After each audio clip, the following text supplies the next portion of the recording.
Hello, my name is Joyce Vermeer and I am the instructor for this class, and what I want to do with this video is just take you quickly through the syllabus.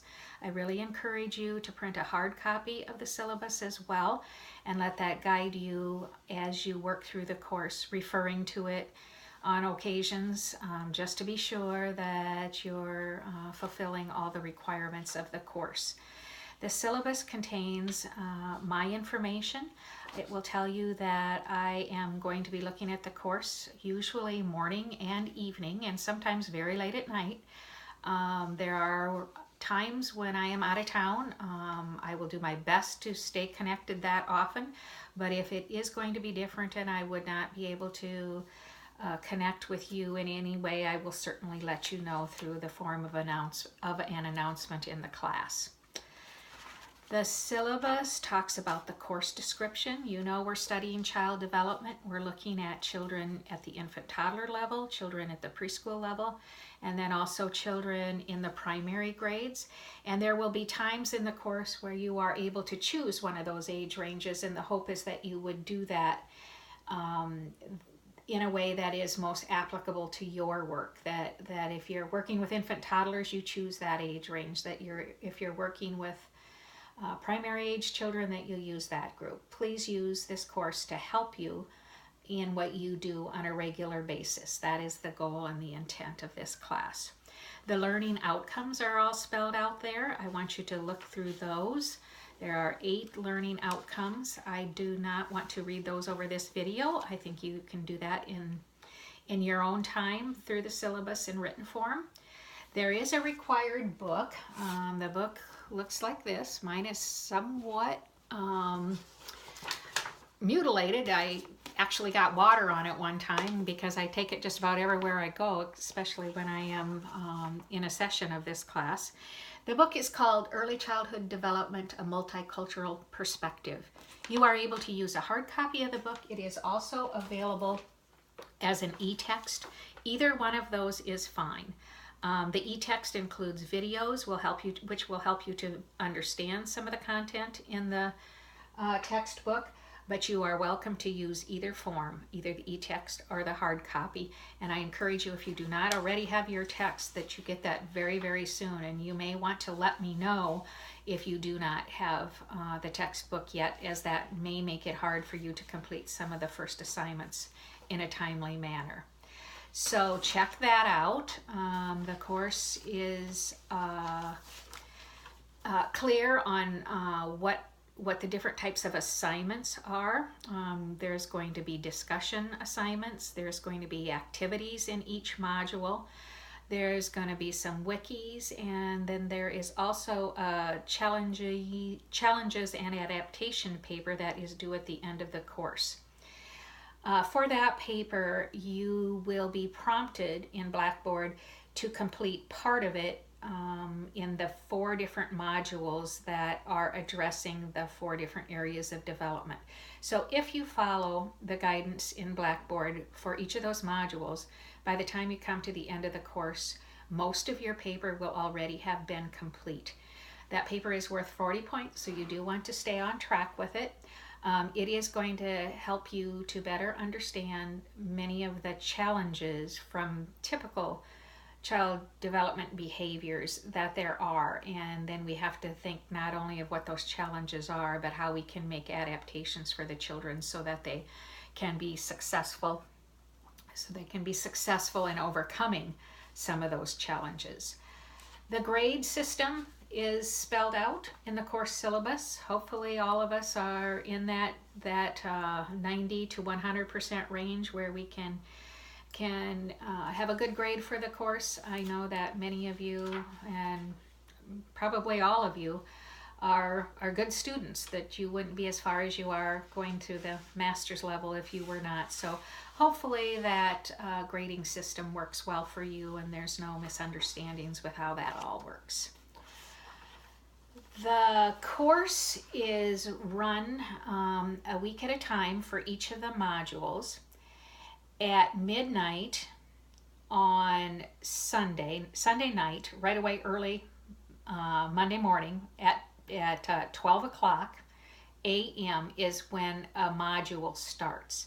Then the module is over the next Sunday at 11:59. So for each module, you have from really, really early on Monday morning all the way through Sunday to midnight to complete your assignments for that module. Most of the assignments are due by the end of that module time frame, but there are a few assignments that we give you a little extra time for because you may have to go and make arrangements to do some observations and that kind of thing. So we give you a little bit more extra time. We're going to stick with that time frame as much as possible. If for any reason there is a good reason that you cannot meet the time frames, be sure and let me know. My goal is that you be successful and learn a lot about child development, not necessarily that you be all stressed out. And I know life happens. Sometimes there are things that get in the way of us being able to do this coursework in the format that we are expecting. But be sure to make sure my video keeps going here. Be sure to let me know wherever you are having difficulty with that. The syllabus has all the activities for all the modules spelled out in a table. There are anywhere from 3 to 4 activities per module, and it explains to you how much time it might take for you to complete some of those activities and their point value. You will also be prompted in Blackboard to understand, what is involved with each of the assignments.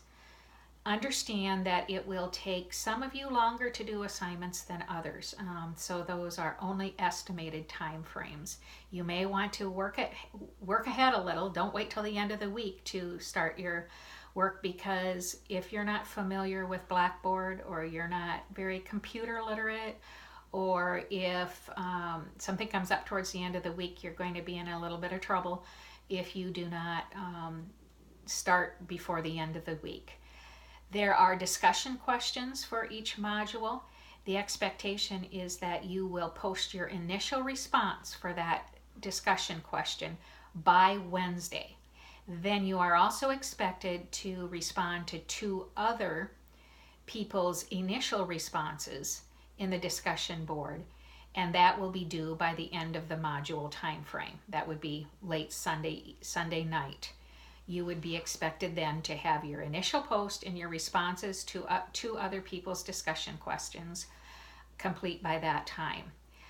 But again, don't forget that your initial post has to be posted by Wednesday, by the end of the day on Wednesday, so that it's up there for others to begin to respond to. And your responses to other people's initial posts do need to relate to the discussion topic. Sometimes it's easy just to start talking about things that happen in our classroom, but we want to make sure that we are adding to the discussion whenever we are responding to somebody's initial post. We want to advance the learning. We want to make sure we're not just agreeing or saying or provide an example of how what somebody else says necessarily happened in your setting. We want you to somehow add to the content and add to the learning, which is each of those responses to people's initial posts. All assignments need to be submitted in Blackboard. There have been a time or two when it's been difficult for somebody to upload or something. Then in emergencies, you can email the assignments to me, but then we will still want you to, so that they are in record, we would want you to, when it's possible, to upload those into Blackboard as well, because we need to keep that ongoing record of your completing the assignments. So work right away to figure out how to upload assignments. There are different ways to do it, and hopefully you've had a little bit of training in that area by now, so that you are familiar with how Blackboard works.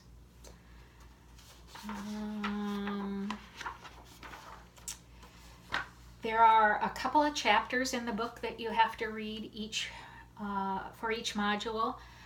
Make sure that the way you complete assignments for the week are in the order that they are given to you in Blackboard. You need to first read your assignments, and then you need to start doing the activities. You will be able to complete the activities much better if you read the assignments first. So keep that in mind. The syllabus talks about academic integrity. It talks about disability services. It talks about technical support. And then all the assignments in the entire course are aligned to the competencies that are met, which are required for this class. So you might want to take a peek at that as well. You will find that a lot of this same stuff is in Blackboard as you are working through the course. You will see just about everything that is in the syllabus there as well. That is most of what is in the syllabus, so just a little overview. Again, I'm looking forward to this course. I hope that each of you are ready to carve out some time to do a good job with the course. It is going to require some of your time. The great part about an online class is you can kind of choose when you do some of that work. And if you're like me, every day is different, and the beauty of an online course is that you have that flexibility. But do not abuse that flexibility either. It will affect your learning if you're pushing the limit too far and you're not following some of the guidelines. I just want you to have a really good experience with the course, and we're still always tweaking the course, always trying to make it better for you. So please let us know if you have any questions, and I look forward to seeing you in the course and talking with you through the discussion boards and through all the different media ways that there will be in Blackboard as you get into the course. Thank you. Talk to you soon.